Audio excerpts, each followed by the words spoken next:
sebelum keringatnya kering. Nah, ada nih, saya menemui kasus buruh yang udah bekerja berbulan-bulan tidak dibayar gajinya oleh majikannya. Apakah itu bukan pemerasan, Ustaz? Hadisnya memang benar, tapi masalahnya harus kita tinjau dari dua sudut. Kita tidak bisa hanya dari kacamata si buruhnya saja, tapi juga harus dari kacamata si majikannya.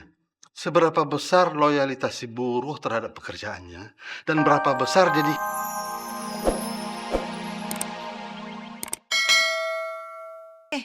Kagak ada manfaatnya berantem sama dia. Bukannya bertengkar, Mak. Ngingetin. Terserah lu. Kalau lu mau dengerin anjuran setan, lu jadi pemarah daripada lu dengerin nasihat gue. Astagfirullahaladzim.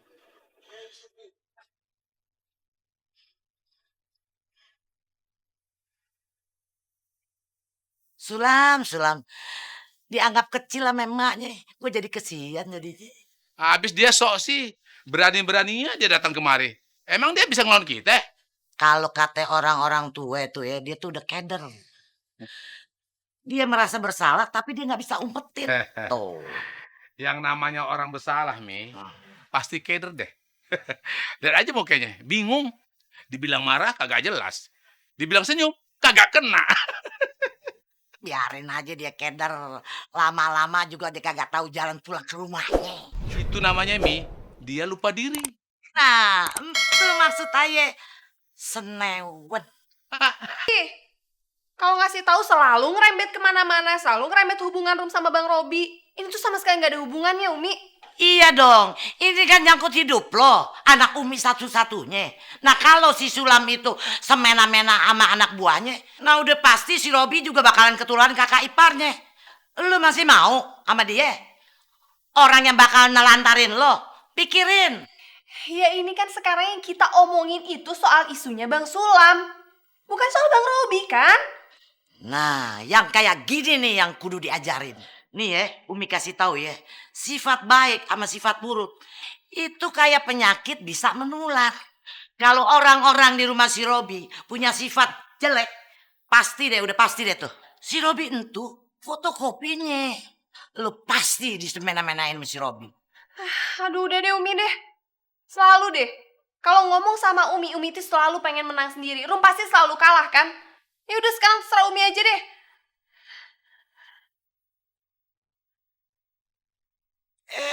Dibilangin malah mabur. Susah anak zaman sekarang. Lagunya. Di sekolahin ke luar negeri. Kelakuannya sama sama orang luar negeri. Kagak ada kesopanannya sama orang tua.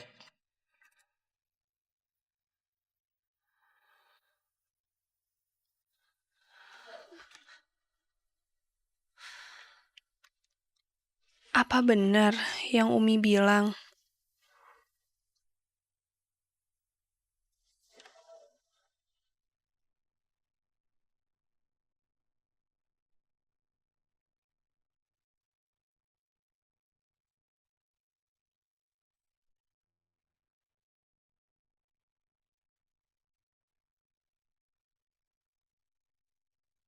Rum tahan diri lo supaya nggak nelpon si Robi, Rum.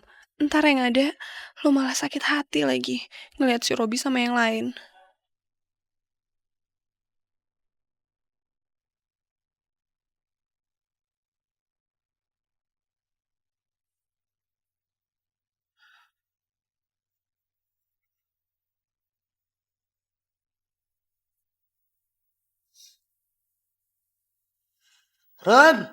Rom, lu masih telepon-teleponan ya sama si Robi? Apa sih Umi? Enggak kok. Lagian siapa juga yang mau teleponan sama Bang Robi?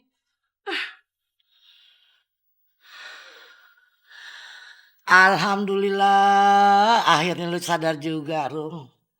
Kagak cuma-cuma emak lu nih buang napas buat ngomong sama lo. Berkah deh Umi sekarang udah bisa kasih nasihat sama lo yang bener. Iya. Makasih ya, Rum.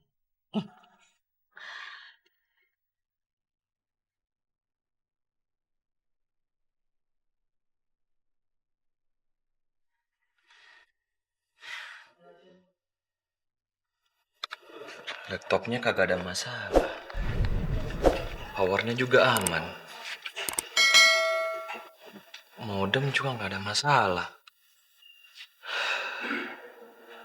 Tapi kok Rumana offline terus ya? Atau ya telepon aja kali ya?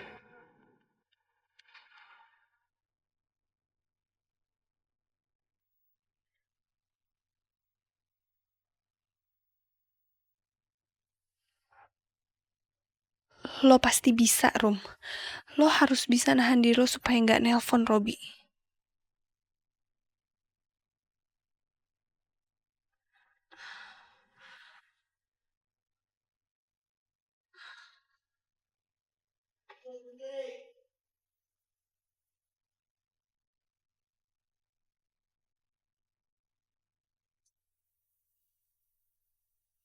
Bang Robi tuh nyebelin banget. Bang Robi nyebelin, tapi ngangenin banget.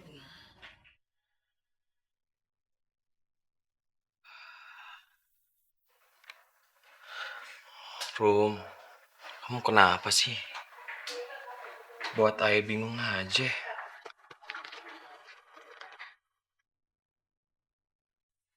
Gimana ya? Jadi bingung.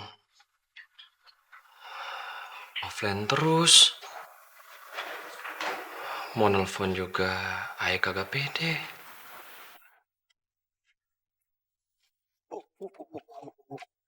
Alhamdulillah, ya Rabbil alamin. Ah,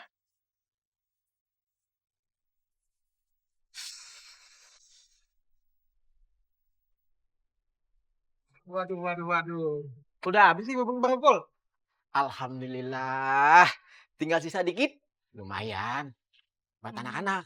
Emang bubur Haji Sulam gak ada duanya? Makanya jangan lupa, beli bubur di Haji Sulam. Iya bang, pamit dulu bang. Ayo, Makasih, Bang. hati-hati, ayo.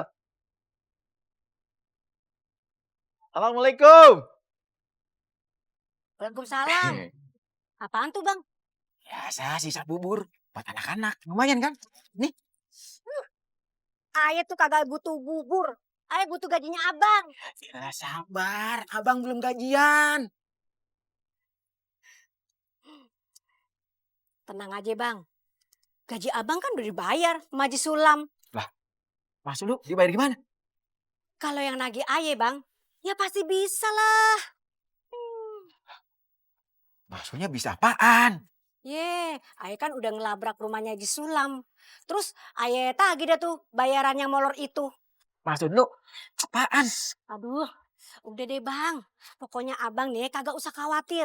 Ntar nih kalau bulan depan Pak Haji Sulam itu kagak mau bayar lagi gaji abang, bilangin aja Bang sama ayah. Ntar ayah aja yang labrak, ya. Labrak. Gawat nih. Hah? Ayang, lu tega banget sih ngelabrak Haji Sulam sampai ke rumahnya. Orang kayak Haji Sulam itu Bang, emang kudu digituin. Baru deh abang dibayar. Kalau kagak, itu namanya abang kerja rodi. Ayang sabar ya. Pak Haji Sulam pasti ngebayar. Cuma tindakan lu tuh salah. Ngerti kagak? Udah bikin malu abang di depan Haji Sulam. Dengan kata malu Bang, daripada kita di kelaparan. Udah deh, abang diam aja. Ini urusan ayah.